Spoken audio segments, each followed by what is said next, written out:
வணக்கம். நமது Lakshmi NEET coaching centre நிறுவனத்தின் சார்பாக ஒரு பாடமும் ஒரு நாள் தகவல் கொடுக்கப்படும் சொல்லியிருந்தோம். அதில் இன்றைக்கி உயிரியல் பாடப்பிரிவு நீட் பயிற்சிக்காக எடுத்துக்கொள்பவருக்கு ஒரு சில டிப்ஸ் நாங்கள் ஷேர் பண்ணலான்னு இருக்கிறோம். ஸோ அதாவது எப்படி உயிரியல் பாடத்தை படிக்கணும். ஸோ எங்கள் நிறுவனத்தில் பார்த்திங்கன்னா இப்போது இந்த வாட்டி இந்த ஆண்டு 2024 எழுதின நீட் எக்ஸாமில் உயிரியல் பகுதி ரொம்ப எளிமையானதாக இருந்ததுன்னு சொல்லியிருக்கிறாங்க. ஸோ நம்ம ஃபஸ்ட்டு ப்ரிப்ரேஷன்னா ஒரு 11th ஸ்டாண்டர்ட் 12th ஸ்டாண்டர்டை பொறுத்தளவு 11th ரெண்டு பாடங்கள்லையுமே சரி 11th இருக்கட்டும் 12th இருக்கட்டும் என்சிஆர்டி சிலபஸை நம்ம வரிவிடாமல் படிக்கணும். சரிங்களா? அதில் இருக்கக்கூடிய எக்ஸாம்பிள்ஸை நல்லா மெமரைஸ் பண்ணியிருக்கணும். அதுக்கு ஒரு சில நிமோனிக் டெக்னிக்ஸ்லாம் இருக்குது. அதை ஃபாலோ பண்ணி படித்தோம்னா ஈஸியாக ஞாபகம் வச்சுக்கலாம். ஸோ அதில் எப்படி நம்ம படிக்கணும் அப்படிங்கிறத ஒவ்வொரு நாளும் உங்களுக்கு ஒரு சில தகவல்களை நாங்கள் எங்கள் நிறுவனத்தின் சார்பாக வழங்க இருக்கிறோம். ஸோ இன்றைக்கி நான் சுருக்கமாக 11th ஸ்டாண்டர்டுக்குள்ளதை மட்டும் சுருக்கமாக நான் சொல்கிறேன்.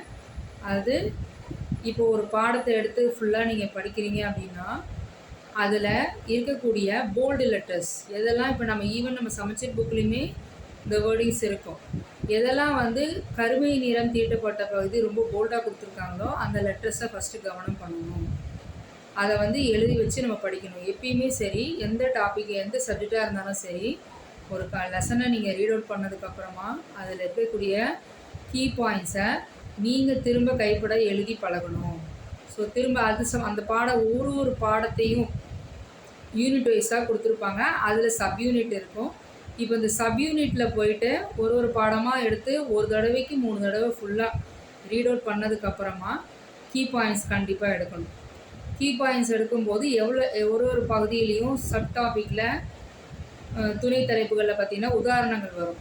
அது தாவரவியல் பகுதியாக இருந்தாலும் சரி விலங்கியல் பகுதியாக இருந்தாலும் சரி ஒரு சில உதாரணங்கள் எல்லா பகுதியிலுமே இருக்கும். அதை தெளிவாக படிச்சுக்கணும்.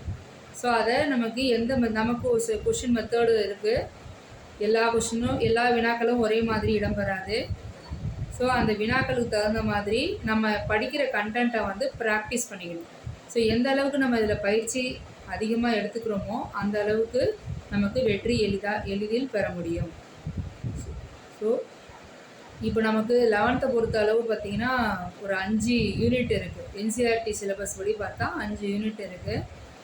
ஒரு யூனிட்லேயும் நம்ம ஒவ்வொரு நாளாக இப்போ இதுக்கு அடுத்து வர பதிவில் என்ன பார்க்க போகிறோம் அப்படின்னா ஒரு சாப்டராக ஒரு சில என்ன தலைப்புகள் இருக்குது, அது எதை பற்றின சொல்லியிருக்கிறாங்க அப்படின்ட்டு அதில் ஒரு வினாக்கள் இப்படி எப்படி கேட்கலாம் அப்படிங்கிற மாதிரி ஒரு தகவலை ஷேர் பண்ணலான் இருக்கோம். ஸோ எங்களுடைய பதிவில் தொடர்ந்து இணைந்திருங்கள். அடுத்து வர பதிவில் உங்களை நான் சந்திக்கிறேன். நன்றி, வணக்கம்.